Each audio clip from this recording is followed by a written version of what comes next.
नमस्कार दोस्तों, शनिवार टॉक में आपका हार्दिक स्वागत है। दोस्तों, अभी एक हमारे पड़ोसी देश में क्राइसिस हो गया है।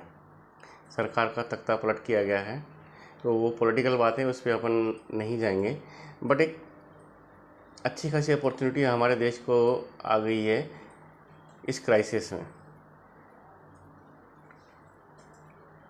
इस क्राइसिस से पहले अगर आप देखें तो बांग्लादेश का यूरोप में होने वाला एक्सपोर्ट या अमेरिका में होने वाला एक्सपोर्ट हमसे इन कंपैरिजन ज़्यादा था। देश छोटा है पर उनका एक्सपोर्ट हमसे ज़्यादा था। इवन कुछ भारतीय कंपनियों ने वहाँ अपना इन्वेस्टमेंट भी किया, क्योंकि वहाँ की जो लेबर है एक तो सस्ती है और दूसरा प्रोडक्टिविटी उनकी ज़्यादा है in comparison to Indian labours की। अगर प्रोडक्टिविटी देखा जाए तो बांग्लादेश के इनकी कम पैसों में ज़्यादा प्रोडक्टिव लेबर हैं। और कुछ चाइनीज़ कंपनियों ने भी वहाँ अपना एक्सपोर्ट बढ़ाने के लिए कर दिया इन्वेस्टमेंट। पर ये जो टर्मोइल आया है उसके पहले कुछ दिनों पहले ही जर्मनी ने बांग्लादेश से साइकिल का इंपोर्ट बैन कर दिया, क्योंकि वो मेड इन चाइना था।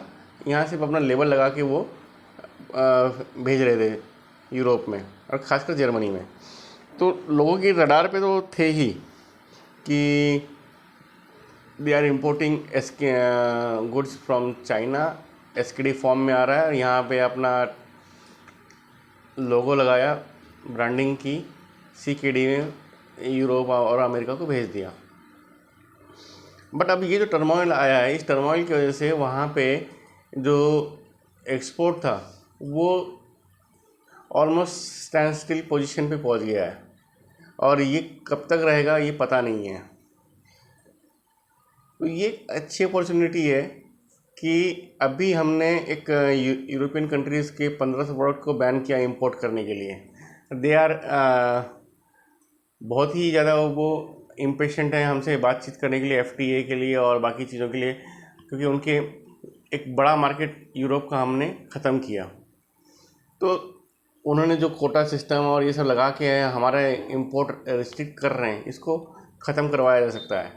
और ऊपर से जो बॉर्डर स्टेट्स हैं, बंगाल, उड़ीसा, फिर उसके बाद हमारे पास 2 स्टेट और हैं, झारखंड और बिहार, जहाँ से हमें सस्ती लेबर पूरे पैन इंडिया से सप्लाई हो रही है।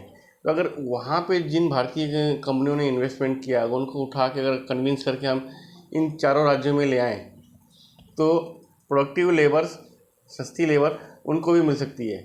और सबसे अच्छी बात यह है कि जो टर्मोइल हुआ है, तो बांग्लादेश का पूरा इतिहास देखेंगे 71 से अब तक, तो ये मेरे ख्याल से 10 साल ही इनके पीसफुल रहे, 10 या 12 साल। अदरवाइज़ तो ये हमेशा लड़ते ही रहते हैं। ये गवर्नमेंट बनी, जिस दल का गवर्नमेंट होती है उसका पोजीशन बांग्लादेश बंद के नाम पे पूरा देश ही बंद कर देते हैं, और बचा खुचा टाइम उनका बारिश बंद कर देती है। तो अंत में टर्मोइल का इतिहास उनका है, और अब अस्थिरता और आगे रहने वाली है। तो वहाँ पे जो जिन्होंने इन्वेस्टमेंट किया या जिन बांग्लादेशी व्यापारियों को भारत में इन्वेस्टमेंट करना है, उनको उठा के ला के हम प्लग एंड प्ले वाला जो सिस्टम बिहार में भी सरकार करने की कोशिश कर रही है, अदर पार्ट्स ऑफ कंट्री भी करने की कोशिश हो रही है, या सरकारें कर रही हैं कि भाई इन्वेस्टमेंट आए, तो इस अपॉर्चुनिटी का इस्तेमाल करना चाहिए। और कोई गलत नहीं है। आप सिंपल सी बात है, हमें भी अपने लोगों को नौकरियां देनी है, उनके रोज़गार जनरेट करने हैं, इन्वेस्टमेंट चाहिए।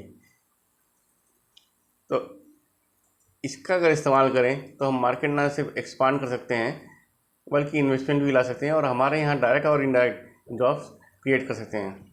वैसे जो हो रहा है वो अच्छा नहीं है, क्योंकि देश के बाजू में अगर घर के बाजू में लड़ाई होगी तो कहीं ना कहीं उसका इफेक्ट अपने ऊपर भी आता है। पर अब वो वहाँ पे जो हो रहा है उस पर हमारा कंट्रोल नहीं है, और जिस चीज़ पे कंट्रोल है वो ये है कि हम बिज़नेस अपनी तरफ डाइवर्ट कर सकते हैं। तो ये let the use this opportunity get more business. दोस्तों, आज इस शनिवार टॉक में हम यहीं रुकेंगे। अगले शनिवार टॉक में फिर से मिलते हैं, तब तक के लिए धन्यवाद, नमस्कार।